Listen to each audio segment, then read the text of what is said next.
आपकी पूरी टीम को, जिन्होंने मुझे लगता है कि इस्कॉन का सबसे खूबसूरत मंदिर दिल्ली में बनाया। तहे दिल से मैं आपका धन्यवाद करती हूँ कि दिल्ली के मुकुट में आपने इतना सुंदर नवरत्न लगा दिया।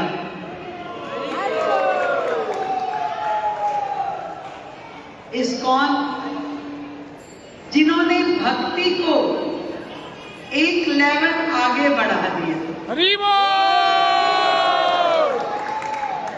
कई बार हम ट्रेडिशनल तरीके से जब पूजा पाठ करते हैं तो हमारी नई पीढ़ियां जुड़ नहीं पाती।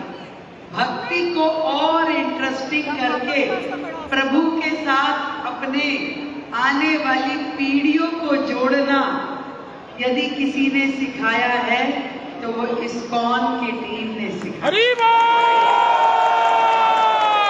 मैं देख रही हूँ छोटे बच्चे से लेकर के हर युवा और बुजुर्ग और महिलाएं बिल्कुल प्रभु की भक्ति में लीन होकर के अध्यात्म को यहाँ पर प्राप्त करते हैं। और मैं सच बताऊं कि रूटीन में चाहे मेरा आना नहीं होता, पर मेरी एक मित्र है जो इस्कॉन से जुड़ी है, वो मुझे ज्ञान देती रहती है। कभी बोलेगी माला फेरो, कभी कहेगी कि भी साधना करो, गीता पढ़ो। पर एक बात उसकी मुझे बड़ी अच्छी लगी कि जब प्रभु को ध्यान करना हो तो उसने मुझे सिखाया कि प्रभु को भगवान मत मानो, प्रभु को मित्र मानो, रिश्तेदार मानो। और जैसे किसी रिश्तेदार की चिंता करते हो ना, अरे उसका जन्मदिन है, नहीं विश किया तो बुरा ना लग जाए, कई दिन हो गए मिले हुए, जरा हालचाल पूछ ले, या आज कुछ अच्छा काम करने के लिए जा रहे हैं तो उसकी आशीर्वाद ले ले, विशेष ले ले। उस दिन से मैंने प्रभु को अपना सखा, अपना गार्जियन मान लिया। और जब भी कुछ करती हूँ तो ऐसे सोचती हूँ कि भाई उनको बुरा तो नहीं लगेगा।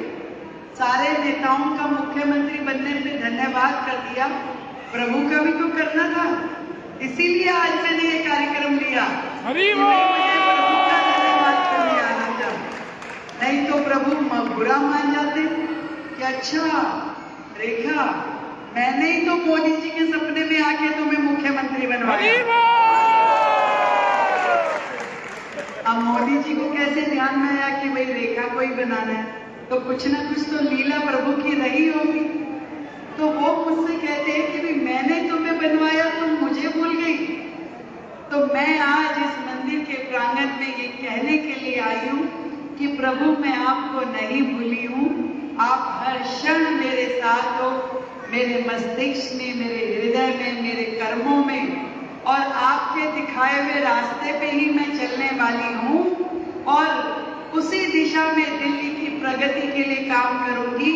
और प्रभु आपने ही मुझे भेजा है कि मोदी जी के नेतृत्व में यमुना जी की सफाई करो,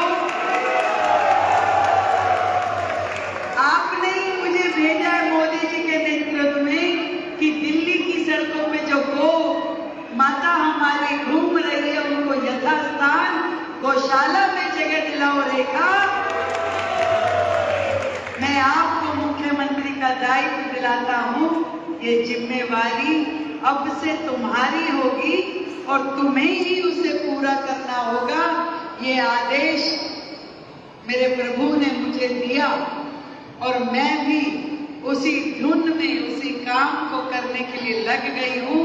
तो आप निश्चिंत रहें, आपने मंदिर परिसर के आसपास जो चाहते हैं कि यहाँ जंगल में, आपने कहा ना जंगल में मंगल, इस जंगल को भी इस मंदिर से समरस सुंदर बनाना, बेहतर करना, अब ये दिल्ली सरकार का काम है।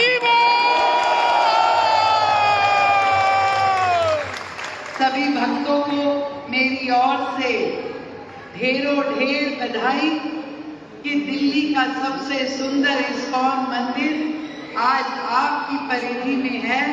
आप जब चाहें आए और प्रभु के दर्शन का आनंद पाएं। और कितना सुंदर स्वरूप है, कितना सुंदर स्वरूप प्रभु का यहाँ है, जिसे देख करके मन में नई ऊर्जा का संचार होता है। और मैं देखो सुबह 7 बजे से निकली हूँ, आते आते भी देर हो गई क्योंकि कार्यक्रम इतने लगे हुए हैं। तो प्रभु से मैं तो आज ऊर्जा लेने आई हूँ, जो ऊर्जा आप सब में है। आप लोग इतनी ऊर्जा से प्रभु की भक्ति करते हैं, मैं भी उस ऊर्जा को लेकर के दिल्ली की जनता के लिए अपनी भक्ति कर सकूं, ये आशीर्वाद आप मुझे दीजिए। सभी को मेरी ओर से बहुत ढेर सारी बधाई, कॉन्ग्रेचुलेशंस। इतना सुंदर मंदिर, इतना भव्य मंदिर, प्रभु का आशीर्वाद उस पूरी टीम को जिन्होंने तन से, मन से और धन से इस मंदिर के निर्माण में सहयोग दिया, उनको मेरी ओर से बहुत बधाई।